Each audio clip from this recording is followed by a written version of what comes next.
Bienvenidos a Edificaciones Sostenibles, soy el arquitecto Luis Fernando Espinosa Castillo, quien se hará cargo de este programa. Este programa tratará de la relación de la edificación con el medio ambiente, el confort y la eficiencia energética. Vamos a ver tanto los temas de la vivienda, la salud, el comercio y otros, todos desde la óptica de la sostenibilidad. Bueno, hacemos una pausa y regresamos en Edificaciones Sostenibles.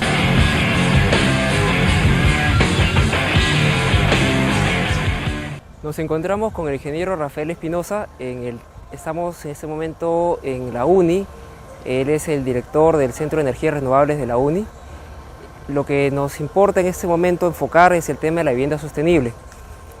El Centro de Energías Renovables tiene una experiencia muy interesante respecto a la adecuación de las viviendas rurales para que éstas tengan un confort mínimo suficiente.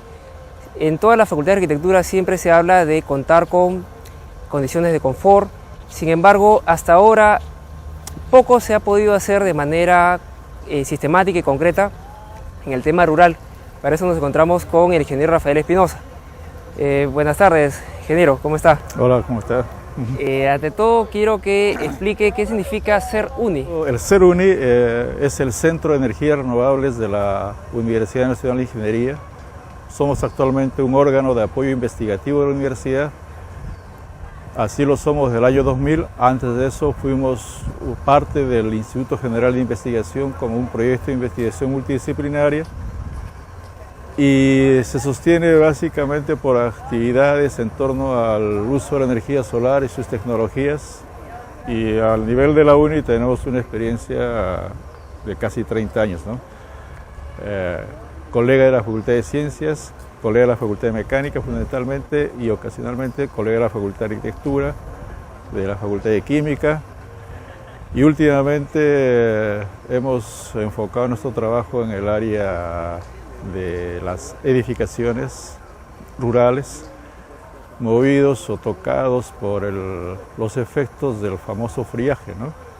Que cada año nos golpea y este año va a volver a generar situaciones y efectos que nadie desea, ¿no? Muerte de niños y muerte de ancianos. Y con esa realidad y la oportunidad que abrió el programa de Ciencia y Tecnología del Perú, que convocó un concurso a través del Fondo de Investigación e Innovación, el FINCIT, en Ciencia y Tecnología. A finales del año 2007 ganamos un concurso con un proyecto que pretendía y logró, ¿no?, demostrar que podemos ofrecer soluciones técnicas a la medida del requerimiento de las casas rurales de altura, de manera que los ambientes que habita esta gente sean suficientemente confortables para evitar condiciones extremas, ¿no? ¿En qué lugares han sido las experiencias que han tenido? Creo que son 2 lugares, me estaba hablando. Sí, elegimos 2 comunidades de altura, ¿no?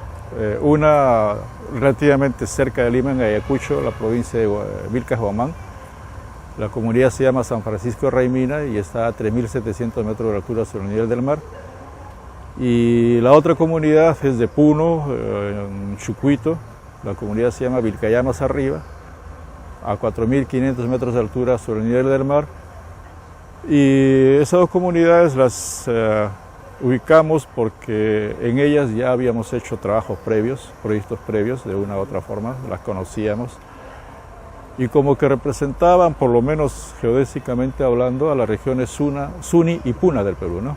Claro, en efecto, porque son lugares muy altos y donde realmente el frío es muy intenso y además la población que se establece en estos lugares está dentro de los índices de desarrollo humano más bajos del país.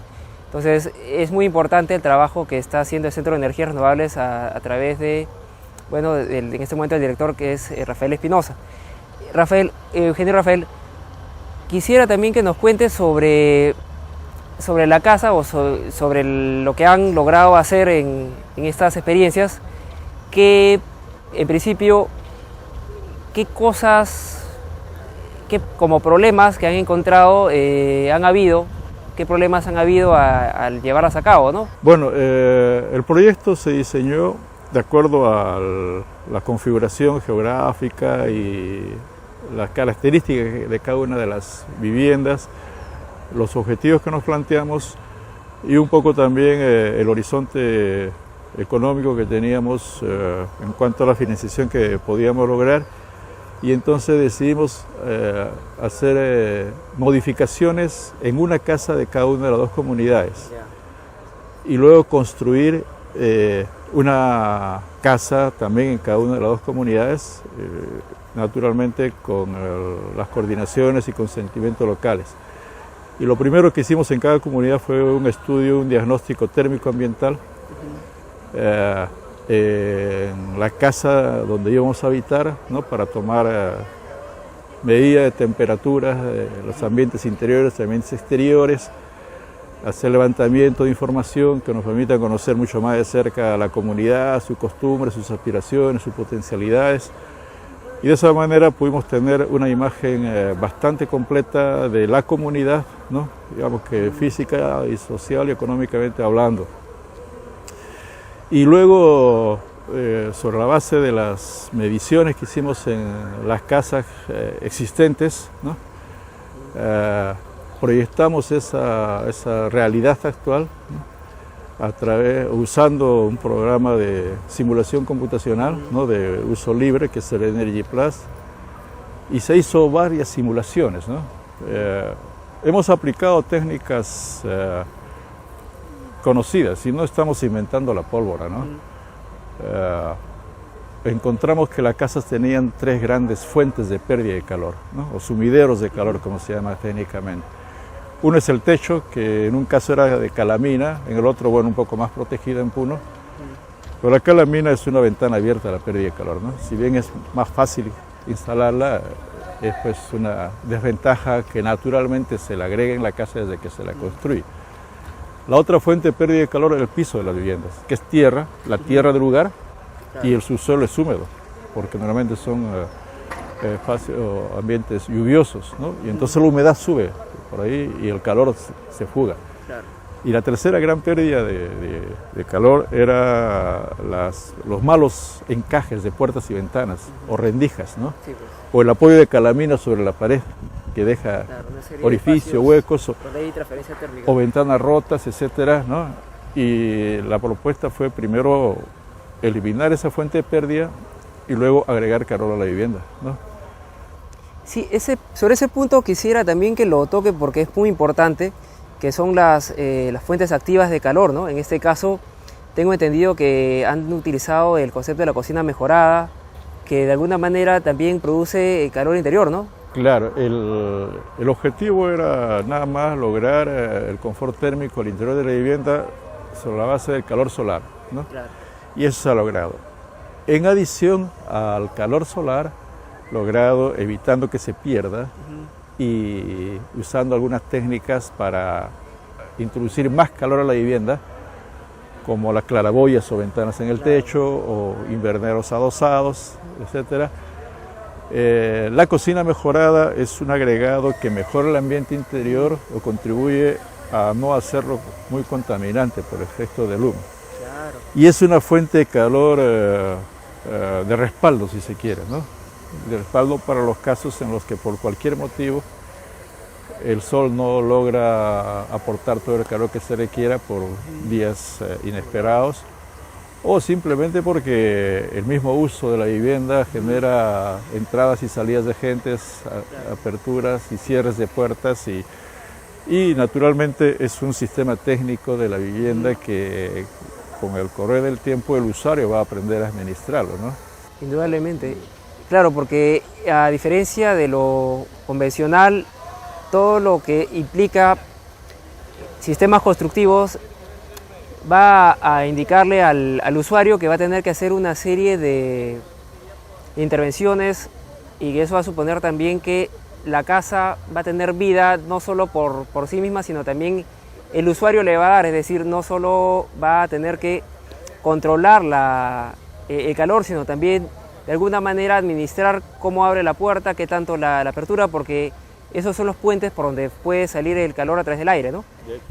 Ahora, Digo esto porque el tema de la cocina no solo es una mejora térmica, sino también una mejora a la salud de las personas, porque indudablemente en el sistema rural hay la costumbre de que se cocina dentro del espacio, pero sin ningún tipo de control. Entonces todo el humo va al interior y indudablemente quien cocina es quien tiene la peor parte, ¿no? Claro, fundamentalmente es eso, ¿no? Un beneficio para la salud, un beneficio integral para la familia, porque la cocina, aparte de evitar que el humo quede, consume mucho menos leña. Ya no tienen que ir a buscar 10, 12 kilos de leña al día, claro. Tal vez la quinta parte de eso. Ahorran tiempo, sí, más o menos así es. Y los niños tienen, y la gente tiene espacios mucho más habitables. Y complementariamente es una fuente de calor interior. Claro, indudablemente. Lo que pasa es que de alguna manera ustedes han afrontado muy bien el tema de que la solución a un problema tiene que ser de una manera holística, integral. Y aunque el tema del humo probablemente no sea algo totalmente relacionado al tema de una energía renovable o el hecho del fin del centro, el centro ha tomado muy bien ese concepto para no solo tomarlo como una fuente de calor, sino también como una mejora por el hecho de que la salud de las personas están deteriorándose por el hecho de respirar el humo de la quema de las maderas. Es totalmente pernicioso y se asocia a una serie de males, algunos con el cáncer y en el caso de los niños con el asma. Entonces me parece muy interesante la propuesta. ¿Qué nos puedes contar del futuro respecto a lo que ustedes han hecho? Si es que esto ya se ha promovido a la comunidad, si es que hay más encargos respecto a la comunidad, o si es que van a tener algún tipo de convenio para hacer en otros lugares o de hacer una promoción. ¿Qué viene luego? Bueno, ya estamos haciendo eso, porque el proyecto terminó formalmente en términos de actividad técnica y constructiva los primeros meses del 2010, ¿no? Y luego el 2010 terminó con el cierre de proyecto de ajustes administrativos y económicos y de nuestra parte una promoción. Es decir, lo que más importa ahora es que estos resultados no solamente sean conocidos de la manera más profusa posible, claro, sino que sean adoptados o adaptados por quienes tienen la oportunidad de generar numerosas construcciones, ¿no? Nosotros hemos actuado sobre 4 casas de 200.000, 300.000 necesidades, ¿no? Entonces lo más adecuado es que los gobiernos, sean los municipales, regionales o el gobierno nacional, directa, indirectamente, parcial o totalmente, incorpore estas técnicas a los programas de vivienda y a sus actividades de instrucción, educación a través de las oficinas regionales del Ministerio de Vivienda, para que la gente que construya sus casas lo haga aplicando esas técnicas, ¿no? Sí, pues, para que los programas de vivienda rural, por ejemplo, techo propio, que es urbano, pero luego se va a extender al sector rural, estas técnicas se van incorporando, porque gran parte del resultado final beneficioso se apoya sobre tener algunos mejores cuidados en la construcción. Por ejemplo, el aislamiento del piso, cuando la vivienda se esté construyendo, que le ponga un poco de piedra abajo, ¿no? No va a incrementar demasiado los costos, y hemos tenido conversaciones en el Ministerio de Vivienda, con la Comisión de Construcción de Vivienda y Construcción del Congreso, últimamente con el Gobierno Regional de Puno, ¿no? Esta misma entrevista contribuye a eso, ¿no? Porque se conoce más. Claro. Sería deseable que las facultades que tienen compromiso técnico con esta propuesta, con esta oportunidad, como es arquitectura, mecánica, etcétera, no solamente la UNI, más que de la UNI, de las universidades de provincia, ¿no? Indudablemente, porque están mucho más cerca al problema. Bueno, muy interesante todo lo que nos has explicado, Rafael. Lo que resta en este momento es que él nos pueda dar sus impresiones o todo lo que quieras decir de repente, Rafael, porque es muy importante que todo esto se promueva. No sé si tienes más información que proveernos. Bueno, en principio agradecer a ustedes la oportunidad, ¿no? De una vez más llegar mucho más allá de los límites de la universidad con este mensaje. y lo que esperamos, como en otras ocasiones, es que sea recogido, ¿no?, por quienes tenemos de uno u otro modo la obligación de hacerlo. La universidad como ente que se dedica a la generación de conocimiento y tecnología y sobre todo a la transferencia, ¿no?, y naturalmente mirando las problemáticas más sensibles, más álgidas del país. Pero sobre todo aquellos entes que tienen la capacidad de que esa tecnología se transfiera abundantemente, ¿no? O sea, los gobiernos regionales o los gobiernos municipales, el Ministerio de Vivienda. Entonces, entidades como esas y la propia universidad debería tomar más consistentemente este tipo de resultados y volcarlos a la comunidad, ¿no? Lograr compromisos serios con los gobiernos para que esto se replique rápidamente. De otra forma, el siguiente mes vamos a volver a hacer colectas disfrazadas y abrigos y mandarlos, ¿no? Tal vez más efectivo que hacer esa colecta de abrigos sea hacer colecta o formar brigadas universitarias que vayan a los lugares y les enseñen a la gente a proteger su casa contra el frío, ¿no? Y si de manera inmediata, digamos, un gobierno regional o una institución tiene interés en tener esta información, ¿hay alguna forma de poder acceder a ella? Nos comunican al Centro de Energías Renovables, el correo electrónico es fácil, es cer@uni.edu.pe y nosotros estamos llanos a brindarles toda la asesoría técnica que se quieran. Tenemos una publicación hecha como producto del proyecto que es un folleto de 60, 70 páginas, tiene mucho contenido técnico y está a disposición también de todas las entidades que deseen. ¿Ese va a estar con la posibilidad de adquirirse en algún centro especial? Sí, en el mismo Centro de Energías Renovables de la UNI. Así es. Excelente, entonces agradecemos mucho al ingeniero Rafael Espinosa que nos ha brindado su tiempo para darnos esta información tan importante para el Perú. Nada más que agradecer. Bien, y bueno, gracias. hacemos una pausa y ya volvemos con Edificaciones Sostenibles.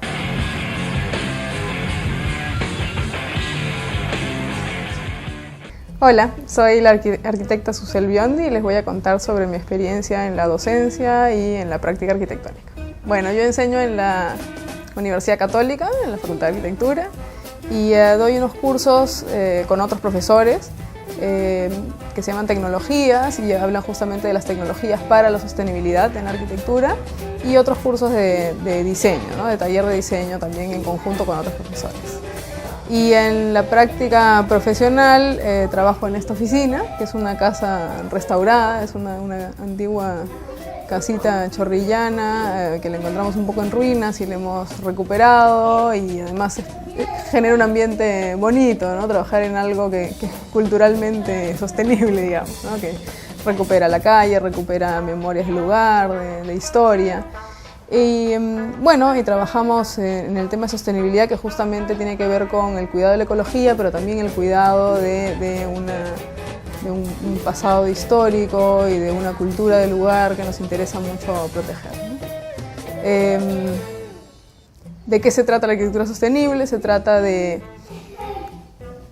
tratar de generar el menor impacto posible negativo en el ambiente, produciendo la mayor calidad de vida posible. Ese es todo el cuento, y se trata más que nada de sentido común, que a veces es no tan común, ¿no? Y de buscar en los proyectos recuperar realmente los saberes en la forma de vivir y de disfrutar de la vida, ¿no? Y la arquitectura puede ser mucho al respecto, acordándose cómo uno se relaciona con el sol, cómo se relaciona con el viento, cómo genera espacios habitables, confortables, con una acústica adecuada, con una buena iluminación natural, con aromas agradables, que tiene que ver con elegir plantas. Es un poco tratar de una manera muy integral la arquitectura y en conjunto con un equipo multidisciplinario. En vivienda, cómo incorporar el tema de sostenibilidad en la vivienda. En el edificio Piura la idea era hacer un edificio muy austero, o sea, que usara la menor cantidad de recursos, que es parte importante de la sostenibilidad, no solo en el uso del edificio, consumiendo la menor cantidad de energía posible, sino en la misma construcción del edificio, ¿no? Entonces la estructura del edificio estuvo muy estudiada para que use la menor cantidad de recursos, que la estructura sea la necesaria, la justa, y que los materiales constructivos y las piezas del edificio conformen, o sea, tengan una composición a nivel de arquitectura que le dé, bueno, un cierto carácter al mismo edificio, ¿no? Las piezas, por ejemplo, de la fachada y de las ventanas están pensadas para una buena orientación, para cuidarse del sol, pero además para hacer una composición simpática y divertida, ¿no? Siempre nos gusta divertirnos nosotros al hacer el proyecto y que la gente se sienta divertida y contenta de vivir en un edificio simpático. Por ejemplo, en este edificio tuvimos la suerte de que la fachada mayor, el frente mayor del lote, daba hacia el norte. En la situación en la que estamos, en la latitud en la que estamos, es la mejor orientación que podríamos tener, es donde tenemos el sol del invierno, entonces es un sol que nos interesa captar, nos da una buena iluminación natural y es una fachada que no recibe sol en verano, así que no tenemos ningún problema, y las fachadas este y oeste eran las menores, entonces era más fácil controlar el asolamiento de mañana y de tarde. La fachada sur también la tenemos abierta, porque es el patio trasero del edificio, digamos la fachada posterior, y esa fachada es la que recibe los vientos para generar la ventilación cruzada del edificio y tiene unos elementos que son estructurales que protegen del sol a las ventanas que están retiradas por detrás de esos elementos. Bueno, en la casita temporal, en esta casita de campo de fin de semana que es nuestra además, entonces en esta casa pudimos hacer un poco todo lo que nos interesa hacer y que a veces por cuestiones de presupuesto, de tiempo, de qué sé yo, cualquier otro motivo no se pueden hacer. Entonces esta casa incorpora también todos estos criterios de sostenibilidad, incluso en la elección de los materiales, en la ubicación de la casa, porque cuando uno tiene un terreno mayor, la ubicación, el mismo emplazamiento, elegir el sitio exacto de suelo donde se va a poner con relación a las vistas, al asolamiento, al viento, a las preexistencias, en este caso a los árboles del lugar, ¿no? a la pendiente del terreno, al agua, en este caso tenemos una pequeña sequía que pasa por ahí, que es a veces de riachuelo, entonces la casa se acerca mucho al agua, se pone muy cerca por el sonido que genera, se pone al lado de los árboles existentes sin sacar ninguno de ellos, entonces la ubicación es un tema muy importante, ¿no? El otro es la ubicación y la orientación con respecto al sol, que está tomado en cuenta también nuevamente para protegerse del sol de la mañana y de la tarde. Como hablaba al comienzo de los materiales, que en este caso los materiales elegidos fueron piedra, por ser un material del lugar. Elegimos especialmente no utilizar adobe para no quitarle al suelo su capa de tierra productiva. Usamos piedra de ahí, del cerro del costado, y el resto de una cantera de Chosica. Y el segundo piso es todo de madera, que es madera comprada de una empresa que tiene bosques manejados, es decir, es madera certificada. Cosas que hayamos hecho sostenibles, yo creo que esta casa de campo es lo más sostenible que hemos llegado a hacer, porque como te digo, incorporamos muchos de los temas y los hospitales que está haciendo la oficina de Samadhi son arquitectura básicamente bioclimática, incorpora justamente todos los aspectos de los que hemos conversado. Entonces se acerca mucho a hacer un edificio muy, muy eficiente y por lo tanto sostenible.